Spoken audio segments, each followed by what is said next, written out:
The supply chain was breaking down before COVID. Now, of course, COVID made it worse, yes.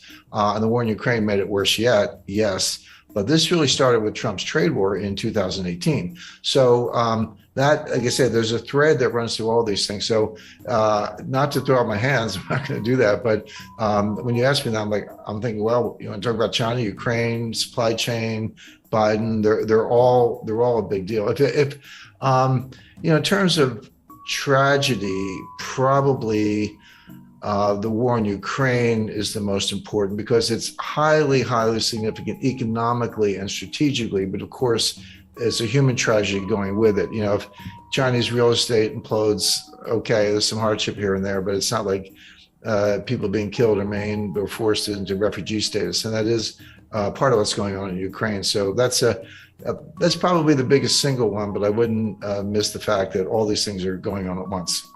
The number one question, of course, everyone's concerned about inflation, but there's a big backstory there. But I always say when it comes to your own money, everybody has a PhD in economics. You don't need Larry Summers to tell you what's going on with your budget and your ability to feed your family or keep a roof over your head. So people get inflation. It's one of the reasons it's so politically toxic is because it's unavoidable. You can't fudge it. You can't spin it. It's like, hey, if I used to fill up my Ford F-150 truck for $50 and now it's $125, A, you get it. It's right in your face. And B, that's $75 that you don't have to take your spouse out to dinner, buy a new jacket or whatever. So there's kind of demand destruction at the same time you're spending more money on the one thing you can't do without. So people get it. But then from there, the question I get the most is, hey, Jim, is this going to cause a recession? Are we going to have a recession? And as recently as a few months ago, I would say, yeah, I think so. You can see it coming late this year, early next year. Now I say, we're in a recession. I mean, it's not coming, we're in it. And there's data, I never make statements like that, Brian, without supporting it. We know that the standard definition of a recession is 2 consecutive quarters of declining GDP. There are a few more bells and whistles having to do with unemployment and a few other things, but that's the rule of thumb.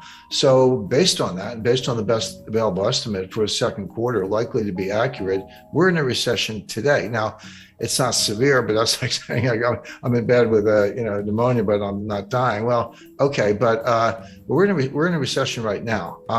There's a lot of whistling past the graveyard. I mean, the stock market is still greatly overpriced. There's still the buy the dips mentality hasn't gone away. It's still there. You got people like Jim Cramer yelling, buy Netflix or whatever. There's institutional support.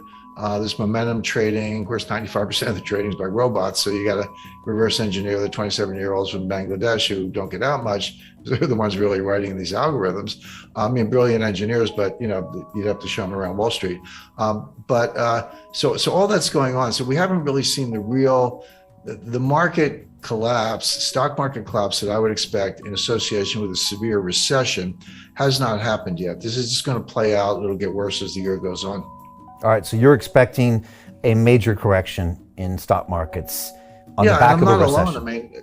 I mean that is my expectation. I have my own models and I look at it closely. But if you listen to Michael Burry, Jeremy Grantham, Charlie Munger, these people have been around and they run hundreds of billions, and they're saying the same thing. So, every now and then someone will throw some statistic at me. And I go, how long is your time series? And I go, oh, we took it back 5 years. I was like, talk to me if you've done it for 100 years, because that's a little more meaningful. But Jeremy Grantham actually did do a 100-year time series and looked at bubbles all over the world, 1929 US, 1989 Japan, 2000 dot-com stocks, and many others. And he said he's never seen anything like it. It's a triple greatest bubble of all time times 3 in the sense that it's real estate, stocks, and other asset classes. So I do. That is my view, but it's shared by a number of other analysts. And that would mean like S&P coming off another 20-30%? Yes. And again, you have to remind people. 1929, the stock market fell 22% in 2 days. It wasn't one day. It was like 12% one day, 11% the next day. So 23% over 2 days. But that wasn't the crash. That was the beginning of the crash. This Dow Jones fell 82% from top to bottom. Now, it took 3 years. It bottomed in June 1932. Started in October 1929, so not quite 3 years, but that fell 82%, and that happens. So yeah, we're down. Nasdaq's down, bounced back a little bit in recent days, down close to 30%. Down, the S&P down over 20%. We're in bear market territory, but that's just the beginning. That's not what a full bear market, full market adjustment looks like in the face of the kind of recession that I expect. Talk to me about inflation, because I was looking at some of the inflation numbers, and you have to go back to the 80s to see anything that's approaching double digit.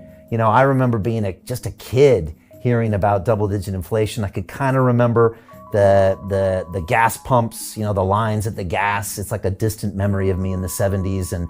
But how do you talk to younger people these days about what inflation is or it means? Because I don't think people really grasp what it actually means to your savings or to the economy in even a medium term.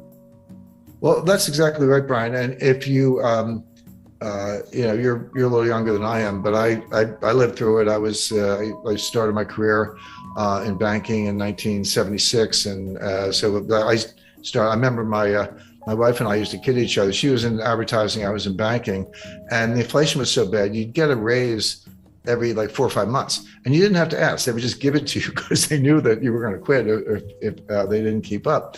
So she would get a raise, and she was making more than I was at the time. So we'd go out to dinner, and then I would get a raise, and I was making more than she was. So we would just tease each other about that. But that's how it was.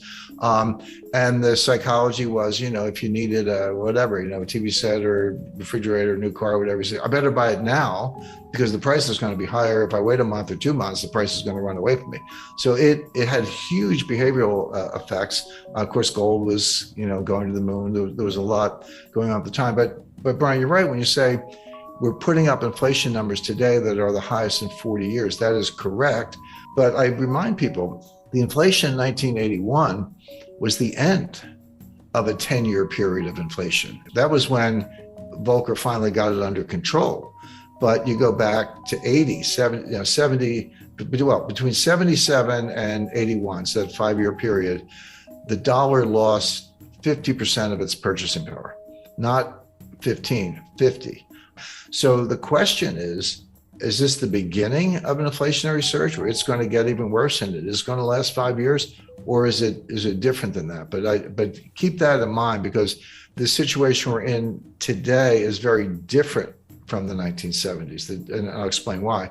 But we'll explain why right now, because in the 70s, it was triggered from the supply side with first the Arab oil embargo in 1973 as a result of the 1973 Arab-Israeli war, and then the price tripled, but it went from $2 to $6. Okay, but percentage terms, that's a huge jump, but it was still $6.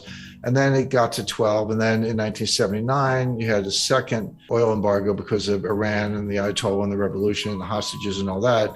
And then it went from kind of 12 to 20.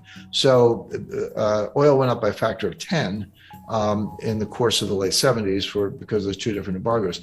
So that's coming from the supply side. But what happened was, the other source of inflation is on the demand side. So you have what's called cost push inflation. That's where supplies choked off, or there's an embargo, or there's a shortage, natural disaster, a lot of things. It's coming from the supply side, and demand is inelastic, so you just pay up or kind of do without. But the demand side is much more psychological. That's called demand pull inflation. That's when consumers behave the way I described, and as I say, I lived through the 70s, where hey, I better buy it today, I better buy it now. You're pulling all this demand forward and bidding up prices because you're worried that it's going to get even worse.